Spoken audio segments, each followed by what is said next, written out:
Good morning and welcome to the Brick by Brick podcast with Ronald Pauleus, where we talk principles worth implementing in life that will help you build a life worth living brick by brick.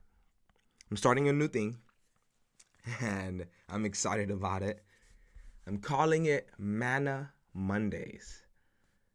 I'm going to see which Mondays I do it on, but essentially, I'll be sharing from God's Word some insight and some thoughts. I'm a Christian. I pastor on the south side of Oklahoma City. I love Jesus. Been a Christian since I was 16 years old. It was actually a big moment. I didn't. Where do I begin? I didn't grow up in a Christian home. In fact, my mom, who's from Haiti, and my stepdad, who's also from Haiti, who raised me for a little bit, would go to church because he was a security guard. And so when we were there, he was making extra money. And I have some memories of going to a VBS here and there, a Sunday school, but it wasn't consistent, it wasn't often. And it wasn't until my mom ended up actually divorcing him because of how abusive he was verbally and physically that we just stopped going to church. We stopped several years before the divorce going, but then since he wasn't taking us because of security, extra money, I stopped going. Mom didn't take us. Single mom since I was in fifth grade, latter in the fifth grade. Not really sure when it all happened. Faint memories there. And so we went along, and I was a typical kid, disobeying my mom, and now there wasn't a father figure in the house, so I was rambunctious and out of control. And I gave my mom lots of pain. I was a really, really bad kid. And I remember that summer, several years, there's pockets of memories I have where God was working in my life. Jesus, that is. And one of them was when Facebook came out. I remember joining Facebook back in the day. And I'm in middle school. And one of my friends posted at the time something to the effect of, everyone's talking about sinning this and sinning that, and no one realizes that, one, cursing is a sin, and two, disobeying your parents is a sin. And I kind of ignored the second part because it was like, is that really a sin? Is it really wrong to do that? Although I knew it was. But that first one really struck me. Hit me core of my heart. Wow. It dawned on me. I didn't know cursing was bad, that vulgar, horrible language. I didn't know that. And so I did what I thought was sensible. I said, I'm going to stop cursing. I'm just going to stop. And I didn't even last a week because I was able to prevent myself from doing it verbally, but curse words were going off in my head like fireworks. Pew, pew, pew, pew, pew. Because I used curse words just about every other word. So I was a sailor. It was horrible. When I was with my mom, some would slip, talking to my siblings here and there. But when I was with friends, it was horrible. Excuse me.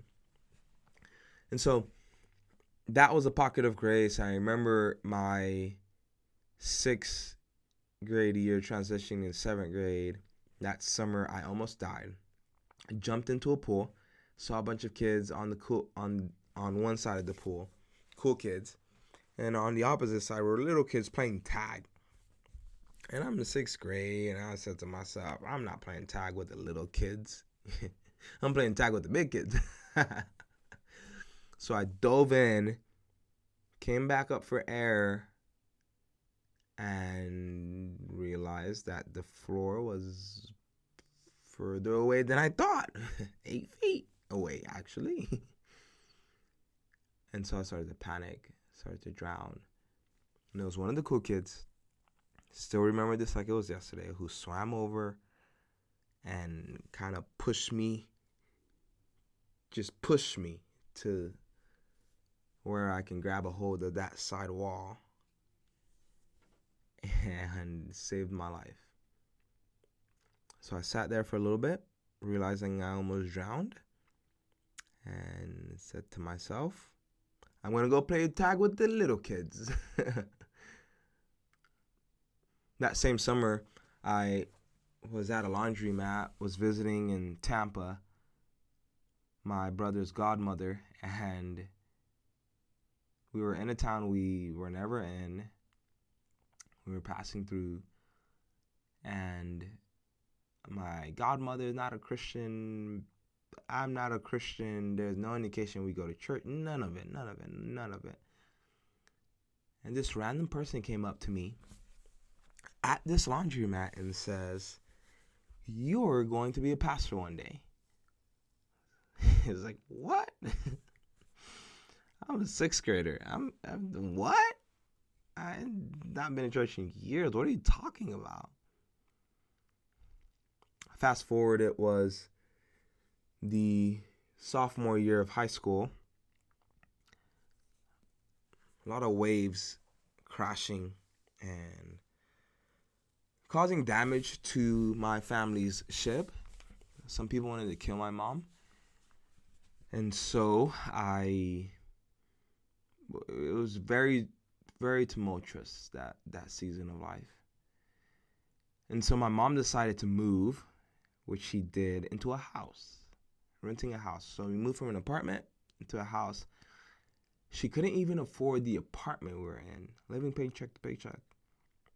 House, you can imagine, was more. It's all in Miami, Florida. And the reason she moved in was on the pretenses of her boyfriend coming in to help, moving in to help pay bills, rent. And it was, he never did. He never did. In the same month, I think it was the same week, maybe it was 2 weeks. The memories fade. The same month we moved in, we had to move out. And it all worked out for me and my family then to move into our cousin's place for a little bit.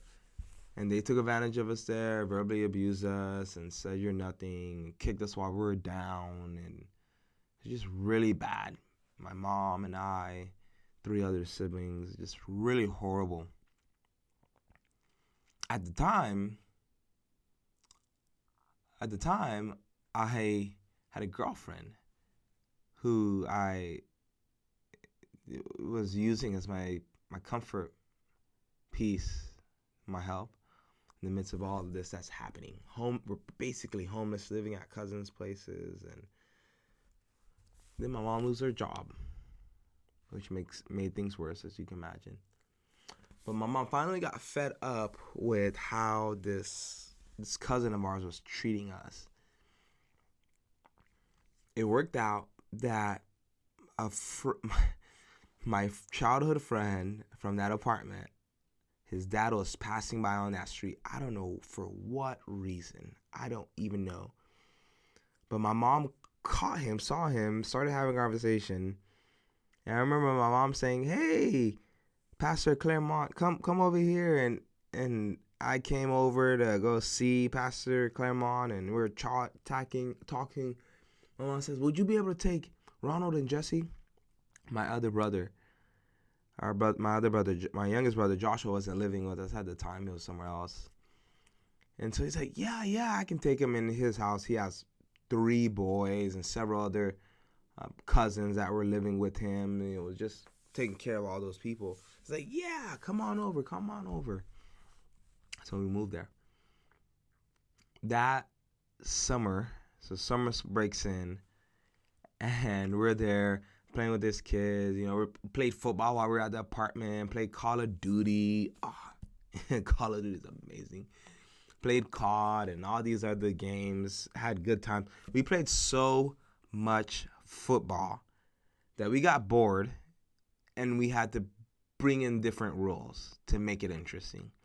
So what we would do is we'd say, okay, this football game you can only catch with your right hand.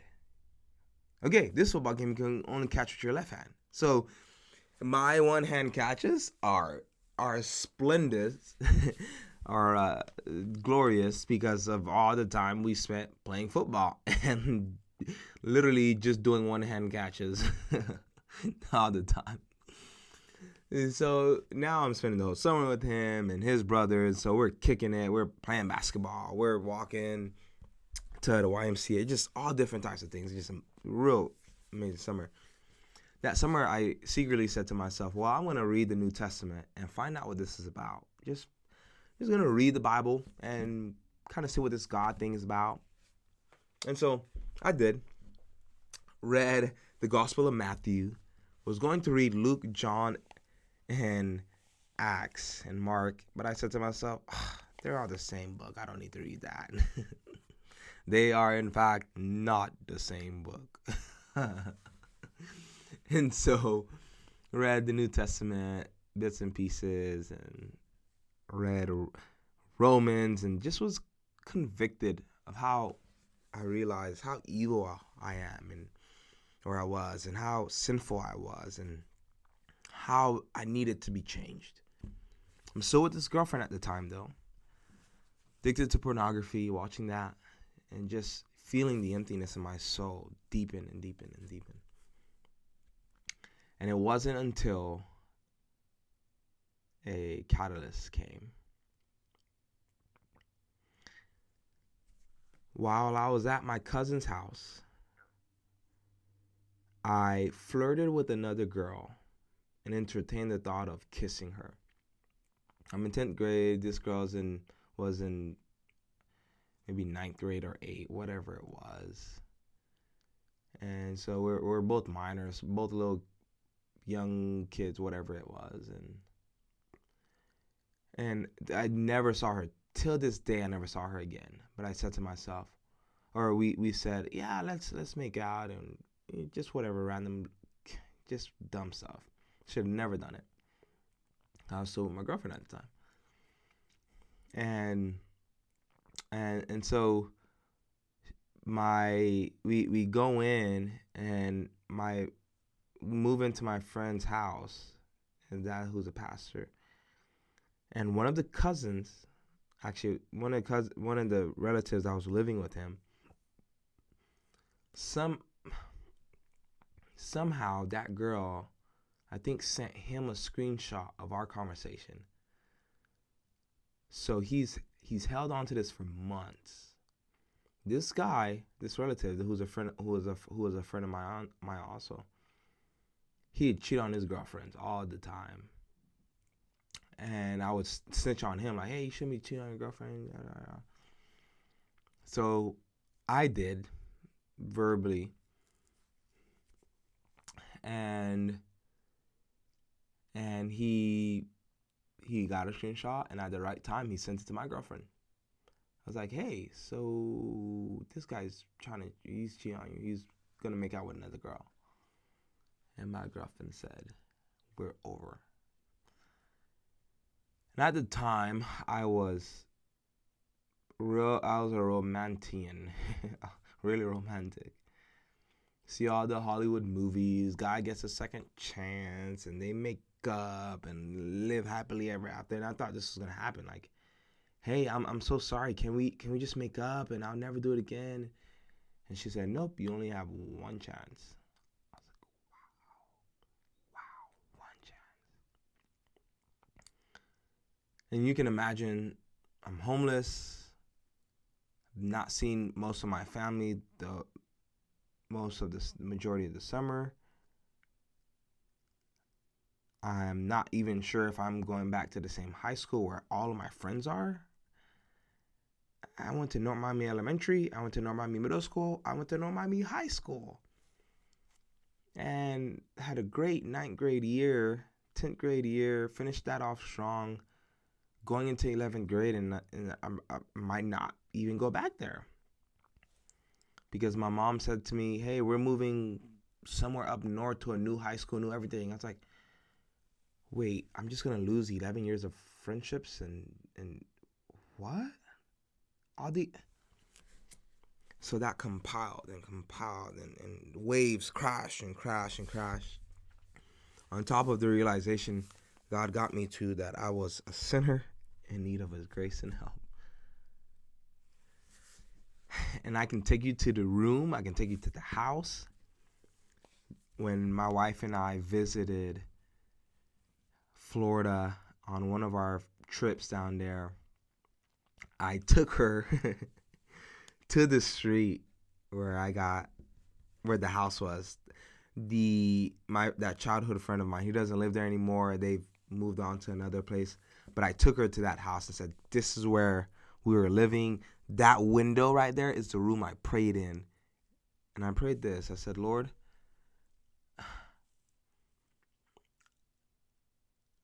save me. It was actually, I prayed the words from Matthew chapter 11, verse 28 and following, where Jesus says, come to me, all who are heavy burdened, all who are heavy with care, and I will give you rest. He goes on to say, my yoke and my burden is easy. Reading that, with all that was happening in my life, and with the burden of sin that was laid on my shoulders because of all of my actions and decisions, I said to myself, oh, I need this rest. And that day, that summer, I prayed to Jesus and he saved my soul. I was 16 and I'm 27 now. So 11 years later, I'm still walking with Jesus, still loving him, still following him, still reading the Bible, still praying, still telling others about Jesus like I am right now. And St. Augustine said this, our hearts are restless until they find rest in God. And mine has. And looking back, that's a puzzle piece that was missing. And it's made all the difference. It's the puzzle piece that makes sense of this portrait called life. He's the one that's filled the void that I had in my heart and soul.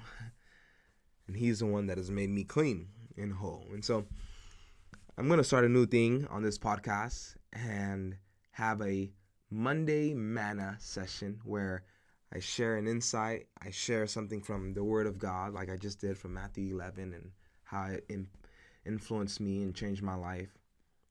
And I pray it has some influence on you, makes a difference in you, and gets you thinking. Because you can build whatever life you want. But if it's not built on the foundation named Jesus, it will not matter at the end. It won't. You'll get to the end of your life and you'll look back and you'll say, wow, I built an amazing real estate empire. I built an amazing business. I built an amazing family. I built an amazing whatever it is, fill in the blank. But I built it without Jesus. It will not be worth it. And so my question to you today is, what's a foundation you are building on?